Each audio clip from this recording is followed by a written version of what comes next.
আজকের এই ভিডিওটা অতি গুরুত্বপূর্ণ। দেখামাত্র প্রত্যেকটা বাংলাদেশী নাগরিক এটা ভিডিওটা শেয়ার করে দিবেন, কারণ আমি যে তথ্যগুলো দিচ্ছি। শত্রু যতই দুর্বল হোক, শত্রু শেষ রেখো না। আন্তর্জাতিক বিশেষজ্ঞরা এই প্রাচীন প্রবাদটাকে বিভিন্ন সময় ব্যবহার করেন। সেভেন সিস্টার্সকে নিয়ে ভারত এবার যে পদক্ষেপ নিল তাতে পরিষ্কার বোঝা যাচ্ছে ধারে ও ভারে বাংলাদেশ অনেকটা দুর্বল হলেও এই বাংলাদেশকে আর কোনো অবস্থাতেই টলারেট করার জায়গা নেই ভারত। কেন আমি বলছি এ কথা?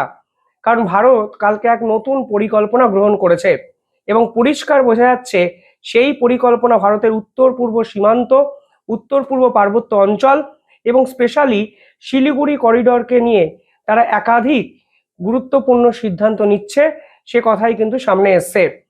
10,000 কোটি টাকা নতুন করে ইনভেস্ট করা হয়েছে সেভেন সিস্টার্সের জন্য। সেই 10,000 কোটি টাকায় কি করা হবে?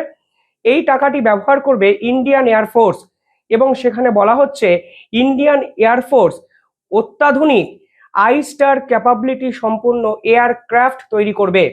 আইস্টার ক্যাপাবিলিটি কি? দেখুন, আইস্টারকে যদি আপনারা ভাঙেন তাহলে I for intelligence, S for surveillance, T for target এবং এ ফর অ্যাকিউজিশন, অর্থাৎ টার্গেটকে উপর থেকে দেখে লক করো এবং সম্পূর্ণভাবে শেষ করো। এই রকম ক্যাপাবিলিটি এবার ভারতের বিমানে, এয়ারক্রাফটে কিন্তু তৈরি হবে এবং এই পুরো প্রক্রিয়াটা বোঝাই যাচ্ছে পার্বত্য অঞ্চলকে আরো সুরক্ষিত করার জন্য ভারত সরকার কিন্তু নিল এবং নতুন করে 10,000 কোটি টাকার ইনভেস্টমেন্ট এলো। সেভেন সিস্টার্সের সবচেয়ে বড় সমস্যাটা কি? দেখুন, এটা শুধুমাত্র জিওপলিটিক্যাল সমস্যা নয়, এখানে একটা জিওগ্রাফিক্যালও সমস্যা আছে, অর্থাৎ ভৌগোলিক কারণ কিন্তু লুকিয়ে আছে। এই অঞ্চলের একাধিক জায়গা এখনো এমন জায়গায় হয়ে আছে, সেখানে জঙ্গল, পাহাড়, পর্বত, নদী সমস্ত কিছুর সমাহার কিন্তু এই উত্তর পূর্ব পার্বত্য অঞ্চল, যা ভারতের সেভেন সিস্টার্স নামে পরিচিত। এখানে কিন্তু সেনাবাহিনী চাইলেই চট করে একটি জায়গা থেকে খুব সহজেই আরেকটি জায়গায় যেতে পারে না। এখানে যাওয়ার জন্য অনেক রকম মেথড কিন্তু তাদেরকে পালন করতে হয়। প্রথমত, এইখানকার রাস্তা আজও বহু জায়গায় কিন্তু ভঙ্গুর জায়গায় আছে। এটা সরকারের গাফিলতি সবটা সেটা নয়, এখানকার ভৌগোলিক অবস্থানটাই এরকম যে পাহাড়, পর্বত, নদী পেরিয়ে কোনো মিলিটারি অপারেশন করার জন্য বিভিন্ন ক্ষেত্রে কিন্তু বাধার সম্মুখীন হতে হয়। আর ভারত সরকার এই মুহূর্তে মনে করছে এই ভৌগোলিক অসুবিধাটাকেই কাজে লাগাতে চাইছে শত্রুপক্ষ। সাম্প্রতিক সময়ে মণিপুরে যে বিশৃঙ্খলার ঘটনা ঘটেছে, সেখানে ভারত সরকার বিদেশি শক্তির ইন্টারফেয়ারেন্সের কথা জানতে পেরেছে।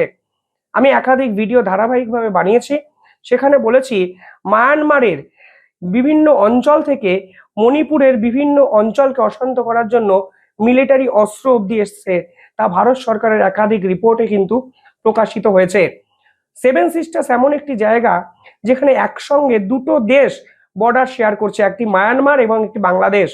এখানে বলা হচ্ছে এই উত্তর পূর্ব সীমান্তকে অশান্ত করার জন্য মায়ানমার এবং বাংলাদেশ দুটো রাষ্ট্রকে ব্যবহার করতে চাইছে ষড়যন্ত্রকারীরা।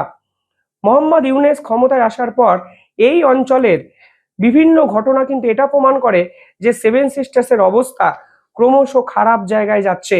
ঠিক সেই প্রেক্ষাপটে দাঁড়িয়ে ভারতের এয়ারফোর্স, বায়ুসেনা মনে করছে অবিলম্বে এই জায়গাটিতে নজরদারি আগের থেকে অনেকটা বাড়ানো উচিত এবং শুধুমাত্র গ্রাউন্ড লেভেল রিয়েলিটিতে এই নজরদারি করলে হবে না, এয়ার টু এয়ার নজরদারি করতে হবে। এর জন্যই আইস্টার ক্যাপাবিলিটির এয়ারক্রাফটের জন্য 10,000 কোটি টাকা প্রয়োজন, যেখানে ডিআরডিও প্রতি বছর 3টে নতুন এয়ারক্রাফট তৈরি করছে 1 বছরের মধ্যে এবং উপর থেকে উত্তর পূর্ব সীমান্তের সম্পূর্ণ নজরদারি তারা করবে।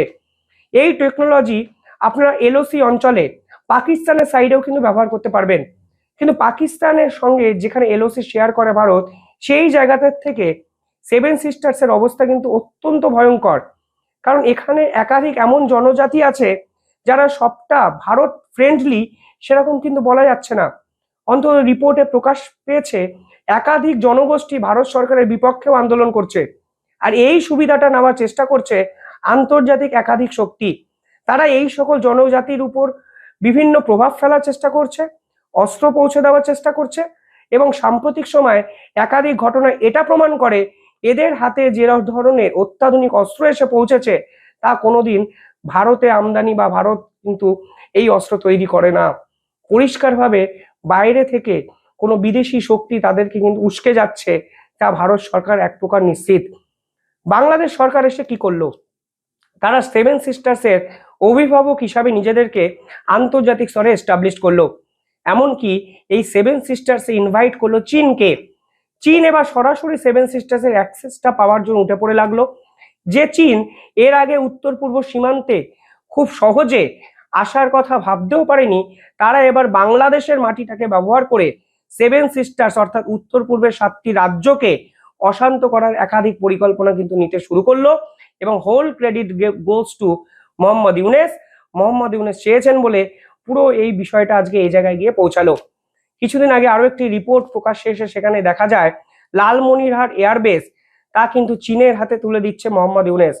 যে লালমনিরহাট এয়ারবেসকে শেখ হাসিনা একটি এয়ারলাইন্সের কলেজ বানাতে চেয়েছিলেন, তা হঠাৎ করে নতুন করে রিভাইভ করা মানে আপনি উত্তর পূর্ব সীমান্ত এবং শিলিগুড়ি করিডরকে থ্রেট করার চেষ্টা করছেন চীনের সাহায্য নিয়ে। এবং ভারতবর্ষ এই প্রথমবার রিয়েলাইজ করলো এই যে উত্তর পূর্ব সীমান্তকে যদি ডমিনেট করতে হয় তাহলে উপর থেকে সার্ভেলেন্স অনেকটা বাড়াতে হবে। এই সার্ভেলেন্স করার জন্য আমাদেরকে এয়ারক্রাফট বাড়াতে হবে এবং আইস্টার ক্যাপাবিলিটির এয়ারক্রাফট দরকার। কারণ উপর থেকে যদি এই জায়গাগুলোকে ভিজুয়ালাইজ না করা যায় তাহলে কিন্তু বিপদ ক্রমশ বাড়তে শুরু করছে এবং করবে। মোহাম্মদ ইউনূস জেল থেকে যাদেরকে ছেড়ে দিয়েছিলেন তাদের মধ্যে 2জন ব্যক্তি এমন আছেন যারা এই সেভেন সিস্টার্সকে নিয়ে বারংবার হুমকি এবং হুঁশিয়ারি দিয়েছেন। আনসারুল্লাহ বাংলার নাম তো আপনারা অনেকেই জানেন, যাদের একাধিক সদস্যকে আসাম থেকে গ্রেফতার করা হয়েছে, বাংলা থেকে গ্রেফতার করা হয়েছে। সেই আনসারুল্লাহ বাংলার প্রধান যে নেতা তিনি তো এখনো গ্রেফতার হননি। তিনি কিন্তু বাংলাদেশের জেল থেকে মুক্তি পেয়ে গেছেন মোহাম্মদ ইউনূস ক্ষমতায় আসার পর। এবং তিনি মুক্তি পেয়েই সেভেন সিস্টার্স, বাংলা, আসাম এই ধরনের একাধিক জায়গাকে নিয়ে এক বিস্ফোরক ভিডিও বার্তা দিয়েছেন, যা ভারতের কাছে নিঃসন্দেহে মাথা ব্যথার কারণ। সেকেন্ড যে কারণটি ভারতকে ভাবাচ্ছে তা হলো চীন বাংলাদেশকে ডমিনেট করতে শুরু করেছে। দেখুন, উত্তর পূর্ব অঞ্চলের একাধিক সমীকরণ কিন্তু ইন্টারনালিও আছে। এক্সটার্নালি যদি ভাবেন তাহলে দেখবেন মায়ানমারের আরাকানকে কাজে লাগিয়ে আমেরিকা চাইছে ভারতের কিছু অঞ্চল এবং বাংলাদেশের উত্তর পূর্ব অঞ্চলটিকে নিয়ে একটি খ্রিস্টান রাষ্ট্র তৈরি করতে। এবং এখানে কিন্তু একাধিক ভিডিও ভাইরাল হয়েছে যেখানে ভারতের একাধিক মুখ্যমন্ত্রী অবধি এই অঞ্চলের খ্রিস্টান রাষ্ট্র চেয়ে নাকি বিভিন্ন বক্তৃতা দিয়েছিলেন, যদিও পরবর্তীকালে তারা তার সমর্থন কিন্তু উইথড্র করে নেন। ফলে এই পার্টিকুলার অঞ্চলটি জিওপলিটিক্যাল এতটা সাউন্ড, এতটা এফেক্টিভ একটি জায়গা যার নজর কিন্তু আমেরিকার উপরও আছে। মানে আমেরিকাও চাইছে এই জায়গাটিকে কোনো না কোনোভাবে ডিস্টার্ব করে রেখে নিজেদের আধিপত্যটাকে কন্ট্রোল করতে।